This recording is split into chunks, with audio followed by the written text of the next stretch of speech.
Halo semuanya, selamat datang di channel saya, Rival Muhammad.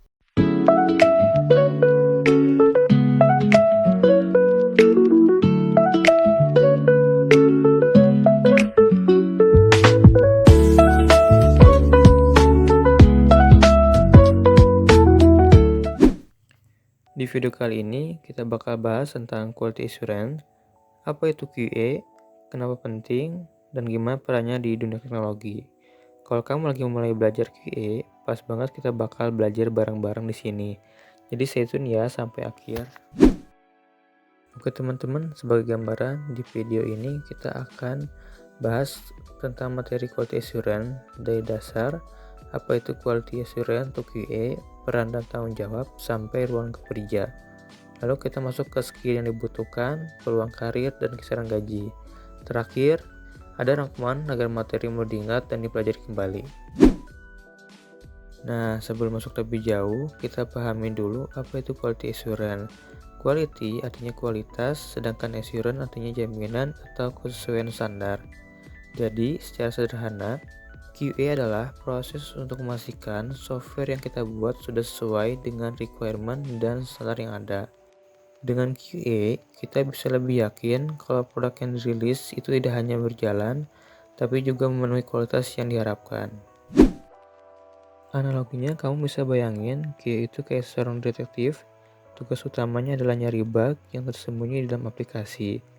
Jadi, sebelum aplikasi dipakai sama pengguna, QA akan teliti banget nyari petunjuk kecil yang mungkin jadi masalah besar kalau lolos. Setelah nemu bug, QA juga menganalisis penyebabnya. Bukan cuma sekedar lapor error, tujuannya biar tim developer bisa benerin dengan cepat dan tepat. Intinya, QA itu memastikan aplikasi dalam kondisi aman dan sesuai standar sebelum benar-benar dirilis ke publik.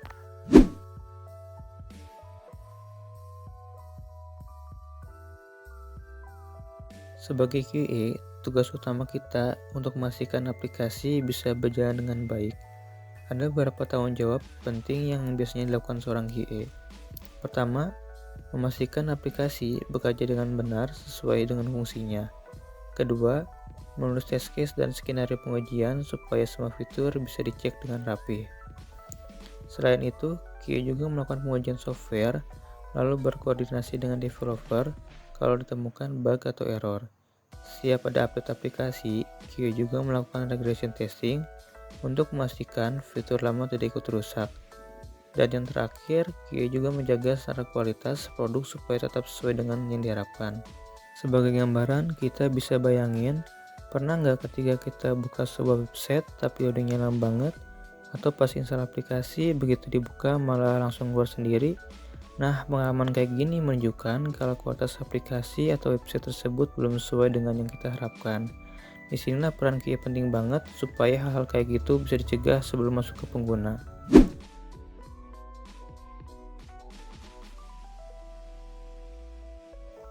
Cakupan kerja QA. Kalau kita bicara soal cakupan kerja seorang QA, sebenarnya ada dua jenis utama, yaitu QA manual dan QA automation.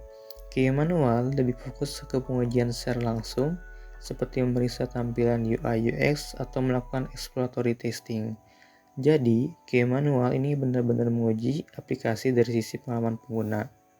Sedangkan QA automation lebih ke arah teknis.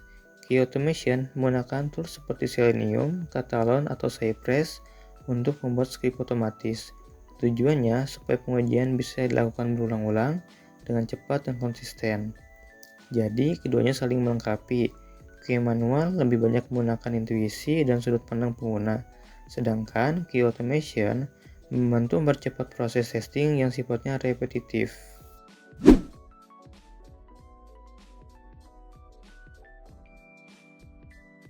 Skill yang dibutuhkan QA. Untuk jadi seorang QA yang kompeten, tentu ada beberapa skill yang wajib dikuasai. Pertama, skill dasar, misalnya pemahaman tentang software development lifecycle dan software testing lifecycle. QA juga harus bisa menulis test case, test skenario, serta menguasai tools testing seperti Jira, TestRail, atau Postman. Tapi, kedepannya, ada juga skill masa depan yang gak kalah penting. Misalnya automation testing dengan Selenium, Cypress, performance testing dengan Gmeter, sampai API testing menggunakan Postman atau REST Assured. Selain itu, security testing dan bahkan AI dan machine learning juga mulai banyak dipakai untuk otomasi testing software. Jadi semakin luas skill yang kamu kuasai, makin besar juga peluang kamu di dunia QA. Soft skill yang dibutuhkan QA. Selain skill teknis, seorang QA juga harus punya soft skill yang kuat. Karena pekerjaan QA bukan cuma soal menemukan bug, tapi juga bagaimana cara bekerja sama dengan tim dan memastikan kualitas produk tetap terjaga.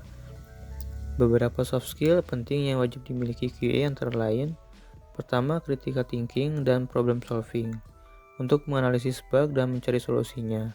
Kedua, attention to detail supaya bisa menemukan kesalahan kecil yang mungkin berdampak besar. Ketiga, communication skill penting banget untuk menyampaikan laporan bug secara jelas ke developer.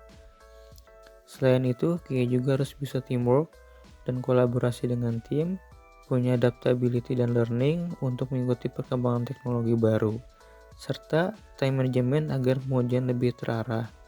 Dan yang terakhir, creativity dan analytic thinking supaya bisa menguji aplikasi dengan pendekatan yang inovatif.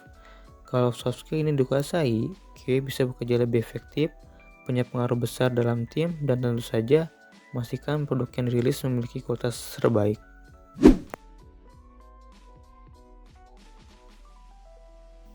Kesempatan karir dan gaji QA. Bagaimana dengan kesempatan karir seorang QA? Apakah QA punya prospek karir yang bagus? Jawabannya tentu saja iya. Saat ini, hampir semua perusahaan teknologi, mulai dari startup e-commerce hingga perusahaan besar seperti Google, Amazon, bahkan Tokopedia, sangat membutuhkan seorang QA untuk memastikan kualitas produk mereka. Selain itu, QA juga punya jenjang karir yang jelas. Kamu bisa mulai dari QA manual, kemudian berkembang menjadi QA automation engineer, QA lead, bahkan sampai QA manager atau head of QA. Dari sisi gaji, profesi QA juga cukup menjanjikan, apalagi jika kamu sudah menguasai automation dan skill-skill masa depan. Jadi, QA bukan hanya pekerjaan sampingan, tapi bisa menjadi karir jangka panjang yang stabil dan terus berkembang seiring kemajuan teknologi. Gaji quality assurance atau QA. Sekarang, mari kita bahas tentang gaji seorang quality assurance. Di Indonesia, pada tahun 2025, gaji QA bervariasi cukup signifikan tergantung pada beberapa faktor. Pertama adalah pengalaman. Semakin lama pengalaman dan semakin baik rekam jejakmu, maka semakin tinggi pula gaji yang bisa didapatkan. Kedua adalah keahlian. QA yang menguasai berbagai tool testing, metodologi, hingga bahasa pemrograman relevan akan mempunyai nilai tinggi di mata perusahaan. QA menguasai berbagai tool testing, metodologi, hingga bahasa pemrograman yang relevan akan punya nilai lebih tinggi di mata perusahaan. Keempat, lokasi. Pekerja di kota besar seperti Jakarta atau Surabaya tentu punya rata-rata gaji lebih tinggi dibandingkan kota kecil. Dan terakhir adalah ukuran perusahaan. Perusahaan besar atau multinasional biasanya memberikan gaji yang lebih tinggi dibandingkan perusahaan kecil atau startup.